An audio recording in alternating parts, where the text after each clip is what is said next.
Bueno, empezamos la clase 7 de Ingeniería y Sociedad. El día de hoy vamos a ver un poco el tema de la segunda revolución industrial. Nosotros estuvimos hablando de la primera revolución industrial, de cómo la ciencia, digamos, aplicada, desarrolla la máquina a vapor, de cómo James Watt es el primero que la patenta, de las consecuencias que esto tuvo a nivel mundial. Y comienza la idea de fabricar productos lo más rápidamente posible para obtener un precio competitivo que implique un mayor consumo, que es la lógica industrial que es predominante en la actualidad. Por eso muchos sostienen que la revolución industrial es una sola y que va cambiando de procedimientos, podemos decir. Pero otros sostienen que le van dando estos procedimientos o estos cambios, le dan primero, segundo, tercero, le dan un orden. Entonces habría 4 revoluciones industriales. La primera la explicamos, ahora vamos a explicar la segunda, más adelante vamos a explicar la tercera y la cuarta, que sería la industria 4.0, que es un concepto que aparece en Alemania en el 2011 para describir lo que estamos viviendo, o la transformación, mejor dicho, que en algunas empresas se están dando, porque es algo que están haciendo recién. Pero bueno, la segunda revolución industrial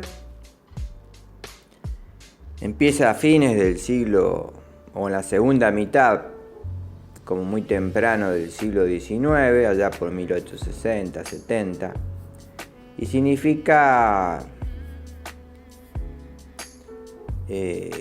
la aparición de la electricidad como fuente de energía.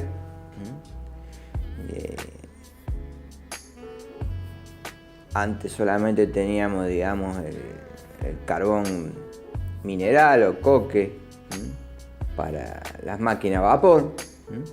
Bueno, aparece la dinamo eléctrica y aparecen las máquinas eléctricas que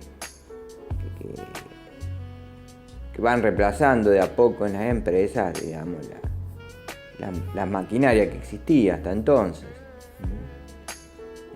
Pero no es esto lo más importante. Lo que define un poco a la segunda revolución industrial tiene que ver con lo que se llamó la organización científica del trabajo, diseñada por un ingeniero que fue Frederick Taylor en los Estados Unidos. Él era primero fue un obrero y después fue un ingeniero que trabajó en todo lo que era la siderurgia, podemos decir. Y él, es el ingeniero que crea una forma de trabajo que precisamente se llamó Taylorismo en honor a su apellido, y que implicó una revolución en la producción, porque es el primero que piensa o que lleva a la práctica una idea que ya era vieja, digamos. En Inglaterra, Adam Smith fue uno de los que tenía esta idea de que había que organizar y planificar los movimientos de los trabajadores para que fueran lo más breve posible y ahorrar tiempo en la producción. Antes, en la primera revolución industrial, lo importante era la máquina y el trabajador solamente controlaba la máquina. Pero a partir de la segunda revolución industrial, los movimientos que tiene que hacer el operario sobre las máquinas deben ser planificados antes para que sean los movimientos más fáciles, más simples y más rápidos. O sea, en este caso no es tan importante la máquina en la segunda revolución industrial, sino que se pone énfasis en el trabajador. Y muchos dicen que se trata de automatizar al trabajador, porque digamos, la idea básica de Taylor es que una persona, cuando tiene que hacer movimientos sobre una máquina o sobre una herramienta, estos movimientos deben ser sencillos, no deben ser muy complejos, para que el trabajador no piense en lo que tiene que hacer, sino que automáticamente, cuando llega la pieza frente a su puesto de trabajo, hace los movimientos necesarios, esa pieza continúa hacia otro trabajador. Y bueno, esto es lo que se llamó producción en serie porque el trabajador solamente hace pequeños movimientos sobre el material, y después todo el material se ensambla y tenemos el producto final. O sea que bueno, acuérdense del trabajo artesanal, donde el artesano hace todo el producto. Bueno, aquí aparece esta idea de que bueno, se hace una parte pequeña del producto para que el trabajador lo haga automáticamente, no tome decisiones. Bueno, y esto significó primero problemas con los sindicatos, porque en general, bueno, se consideraba al obrero un autómata, es decir, alguien que no toma decisiones, que no tiene que pensar sobre lo que está haciendo, sino que tiene que obedecer un instructivo que fue planificado, que le indicaba todos los movimientos que tenía que hacer. Y esos movimientos eran muy simples, de forma tal que el empleado podía pensar en lo que quisiera, porque automáticamente respondía prácticamente con reflejos a lo que había que hacer, porque no era un trabajo complejo, sino que era simplificado al máximo para que se hiciera rápidamente. Esto que se ha llamado Taylorismo fue complementado al mismo tiempo, podemos decir, con un invento que hizo Henry Ford en su fábrica, que fue la cinta transportadora. Es decir, bueno, para que el trabajador no se moviera buscando lo que necesitaba para trabajar, bueno, se inventó una cinta que llevaba el producto frente al trabajador.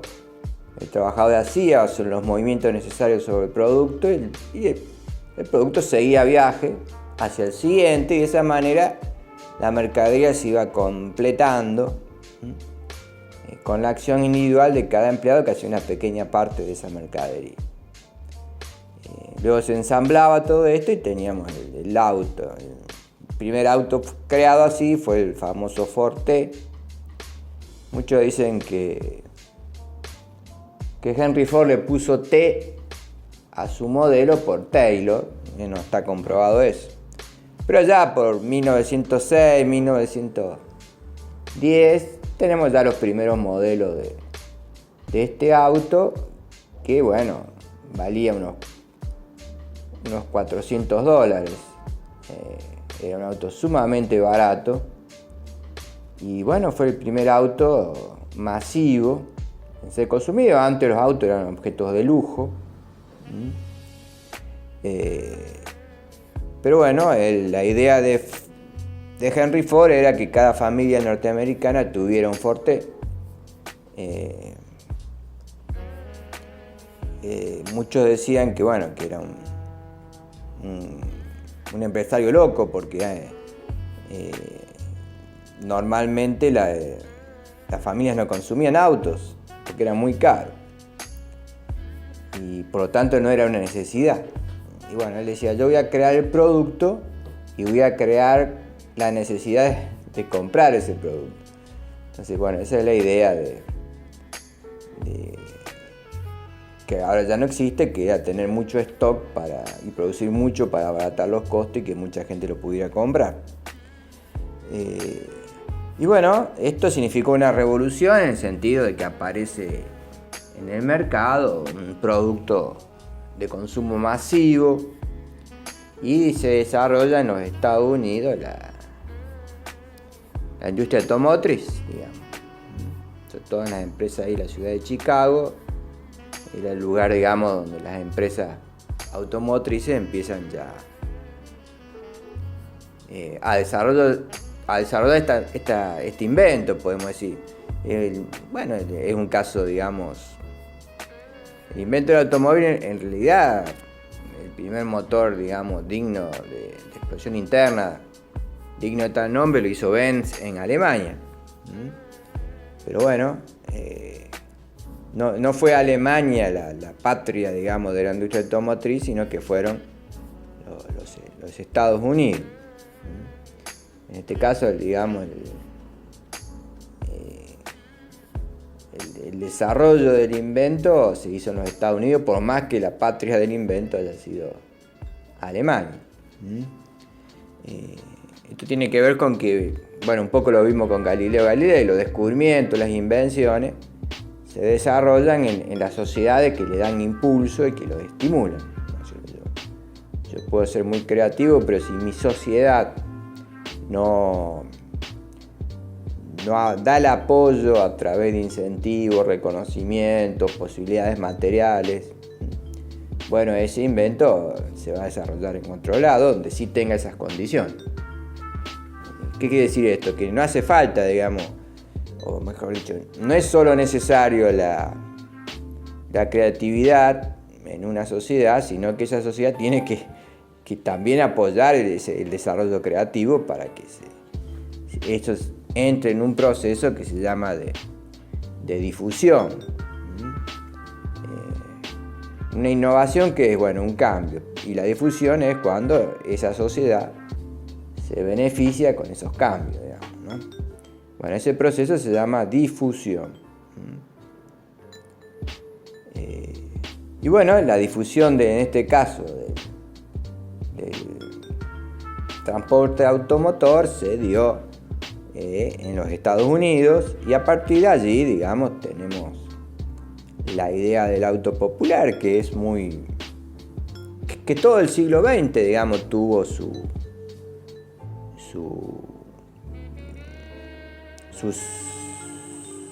intereses, digamos, sobre todo a nivel de distintos países, de tener un auto popular que fuera consumido por la mayoría de la gente, que diera trabajo en las empresas y que las familias pudieran, digamos, beneficiarse de este tipo de producción.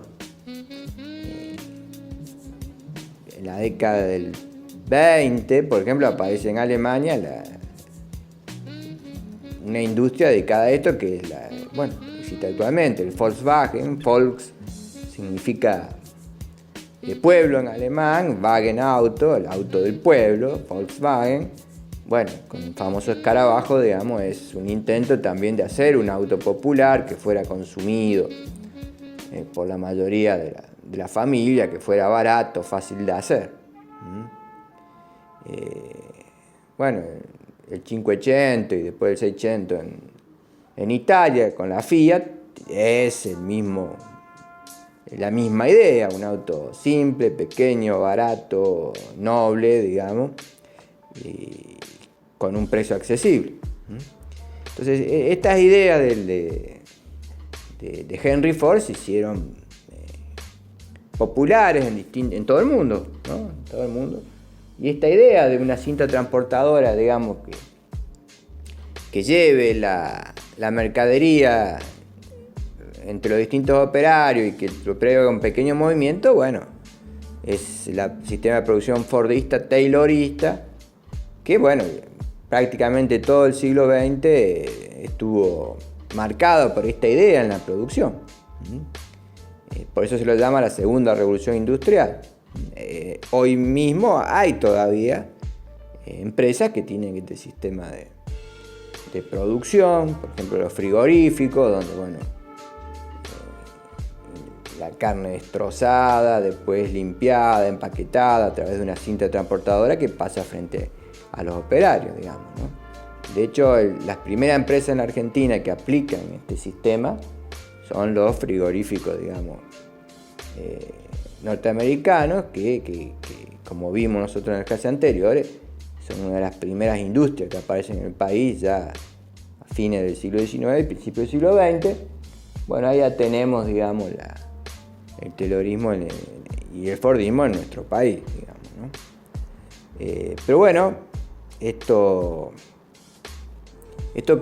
la crisis un poco, o el fin de este sistema de producción es, bueno, ya cuando aparecen realmente los puestos automatizados, con los robots, con los brazos manipuladores, digamos, que ya reemplazan a los trabajadores en esto de hacer movimientos repetitivos y constantes, ¿no? Es decir, realmente ya no se desea que el obrero haga un trabajo de autómata que perjudica incluso su salud mental, digamos, porque bueno, hay que estar 8 horas haciendo siempre el mismo movimiento en un mismo puesto, es un trabajo muy rutinario que genera sufrimiento psicológico, porque el trabajador hace el trabajo que podría hacer cualquier persona o cualquier elemento que no tenga un cerebro, digamos, ¿no?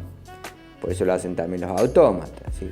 Este sufrimiento psicológico, bueno, hay una película que se podría ver, que es Tiempos Modernos, algunos seguramente lo habrán visto si han cursado algún colegio secundario por ahí, un secundario técnico, pues suelen pasar estas películas, donde se ve, digamos, el sufrimiento de un trabajador en esta línea de montaje, digamos, bajo la cinta transportadora, ¿no? Es decir, un trabajo, digamos, que era difícil soportar la presión, porque la velocidad de la cinta transportadora era controlada por la administración de la empresa, y cuando había necesidad de producción, bueno, esto se aceleraba, entonces muy poca gente por ahí podía soportar el ritmo de trabajo, ¿no? Bueno, es fama que en la empresa Ford, en esa época, estamos hablando de 1910 hasta 1940, podemos decir, donde la empresa Ford fue la pionera en la industria automotriz y la más exitosa dentro de los Estados Unidos, pagaba salarios muy altos, pero también eran muchos los trabajadores que se abandonaban la empresa porque no soportaban ese ritmo laboral, digamos, ¿no? Se decía que en la empresa Ford, digamos, había una cola de gente que quería entrar a trabajar y una cola de gente que salía por no poder seguir soportando esos ritmos laborales, digamos, ¿no? Sí, cuanto más rápido el trabajador producía, más barato salía el auto y más gente lo compraba. Entonces, los pobres empleados eran los que tenían que soportar esa rapidez en el ritmo del trabajo. En la década del 40 aparecen nuevas empresas que daban mejores productos, en el sentido de que había más diversidad, ¿no? Los autos de Ford era famoso que incluso hasta eran todos de color negro eran todos iguales, digamos, porque al hacer siempre lo mismo el trabajador, digamos, se trabajaba más rápido. Entonces, durante muchos años la Ford fue la primera empresa, pero luego ya en la década del 40 y más en los 50, bueno, aparecen la Chrysler y la General Motors, que, digamos, empiezan a competir ofreciendo un producto, bueno, más variado, un poco más caro, y que el mayor poder adquisitivo hacía que la gente ya prefiriera autos más complejos y más diversos, con un mejor diseño, que superaban, digamos, al clásico modelo de Ford. Dijimos entonces que, bueno, aparece la segunda revolución industrial y se extiende a todo el mundo con este sistema de producción.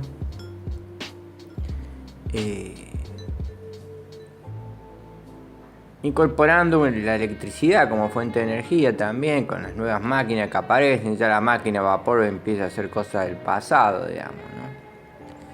Esto de la energía es importante porque nosotros, bueno, ya hablamos en la clase pasada un poco de la energía nuclear, por lo menos vimos lo que era energía de fisión y de fusión. Vimos que la Argentina en la década del 50 intentó desarrollar la energía de fusión, pero también en esa década se crea la Comisión Nacional de Energía Atómica, y bueno, es el primer país, podemos decir, latinoamericano que desarrolla su investigación sobre energía nuclear. Pero la energía nuclear aparece un poco como un intento de energía alternativa frente a los combustibles de origen fósil. Tanto la primera como la segunda revolución industrial se abastecieron de energía de origen fósil. Digamos, un fósil que es, y bueno, es materia orgánica que ha quedado enterrado en ciertas capas, y en esta interacción entre la materia orgánica y el lugar donde ha quedado enterrada puede, digamos, generar un combustible. El gas, el petróleo y el carbón son las tres fuentes de energía de origen fósil. En la primera revolución industrial se usó el carbón mineral principalmente. El carbón puede ser de origen vegetal o mineral, o el carbón vegetal se llama también carbón de leña, que rinde mucho menos que el carbón mineral.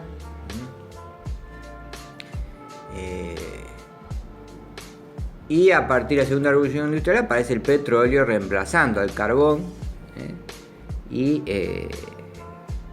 sigue siendo hoy por hoy el petróleo la principal fuente de energía a ser consumida en el mundo, tanto por la industria como por el transporte automotor.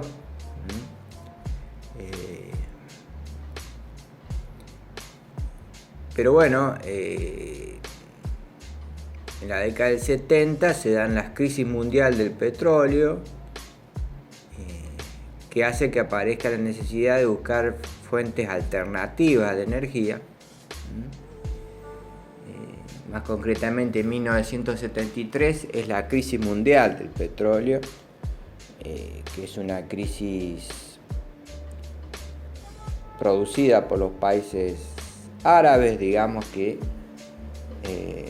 tienen las mayores reservas de petróleo, o por lo menos las más fáciles de extraer, y bueno, suben el precio del petróleo y por causas políticas, digamos, y bueno, encarecen el precio del petróleo y generó allí una crisis que inició la búsqueda de fuentes alternativas para ya no depender del petróleo. Más tarde aparece todo lo que es los problemas de contaminación del combustible de origen fósil. Y entonces, bueno, estas desventajas de esta fuente de energía genera el interés por fuentes alternativas de energía. Más adelante vamos a ver la situación actual de la fuente de energía. Pero digamos, la instalación del petróleo como fuente principal de energía, digamos, se da junto con la segunda revolución industrial y el desarrollo del transporte automotor.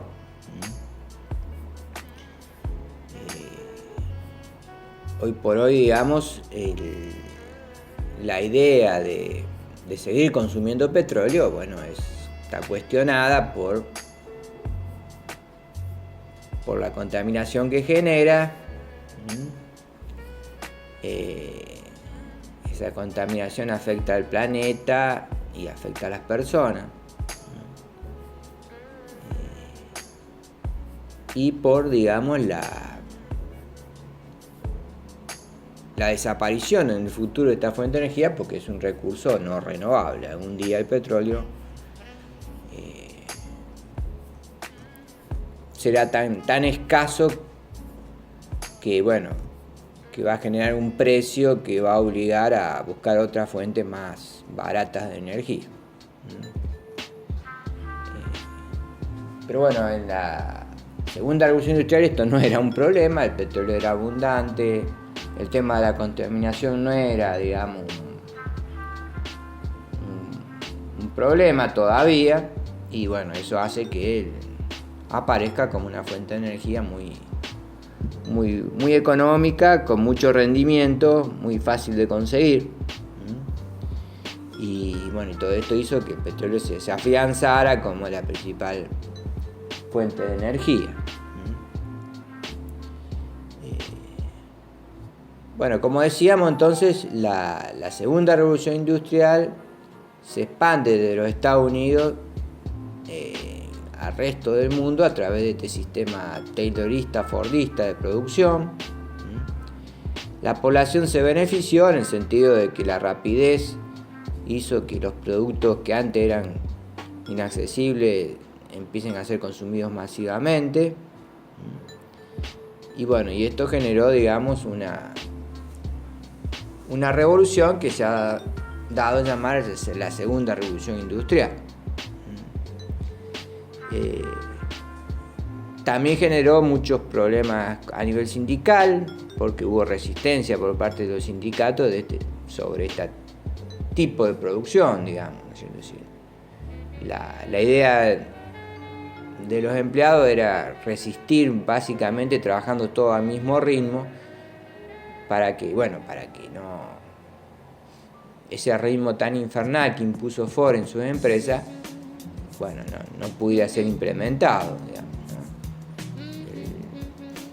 La idea es, digamos, la idea de Ford y de Taylor era, bueno, pagar en función de la cantidad producida, y bueno, eso hacía que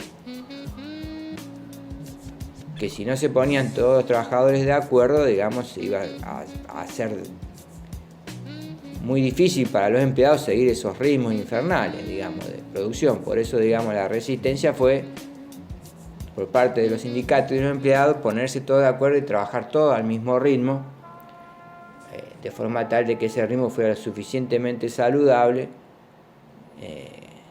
y presionar para que todos los empleados trabajaran, digamos, al mismo ritmo de producción. Entonces, por eso, digamos, hubo muchos enfrentamientos entre la administración y la parte de los obreros, en el sentido de que unos querían trabajar, cada uno tenía un ritmo distinto, digamos. La administración exigía ritmo rápido y en función de la salud, los empleados trabajaban a un ritmo más despacio de lo que solicitaba la administración. Por eso, digamos, Henry Ford no aceptó sindicatos dentro de su empresa, y la empresa Ford fue una de las últimas en reconocer los sindicatos, digamos, porque, digamos, la idea era que la administración pudiera establecer ella los ritmos de producción sin necesidad de negociar con los trabajadores, digamos, ¿no? Entonces, bueno, esas condiciones hicieron que hubo muchos problemas en general entre los empleados y la administración de la empresa Ford. Pero bueno, este ritmo de producción realmente era mucho más conveniente y se impuso en todo el mundo a pesar de las protestas y demás. Recién en la década del 70 es cuando empieza a hacer la automatización de los procesos industriales, empieza ya a hacer que este tipo de producción sea taylorista, fordista, quede en la actualidad en algunos tipos de empresas, como recién dijimos los frigoríficos, donde todavía se mantiene esta cuestión de la cinta de montaje, ¿no es cierto? Es decir, que fue el gran invento de Ford. Causó tanta alegría este invento, digamos, que cuando se festejó el éxito del Ford T, digamos, a modo de broma, hicieron un banquete y pusieron una cinta transportadora que llevaba la comida, en vez de que el mozo llevara la comida desde la cocina hasta la mesa, pusieron una cinta transportadora, digamos, que llevaba la comida, llevaba hacia la mesa donde estaban Ford y sus administradores festejando el éxito de ese auto que fue un hito en la historia de la industria que fue el Forté. Bueno, en la República Argentina, digamos, salvo los frigoríficos y algunas industrias puntuales, digamos, no hubo, digamos, un auto masivo, nacional, popular, digamos, diseñado en Argentina por una empresa argentina, digamos, ¿no? Sino que,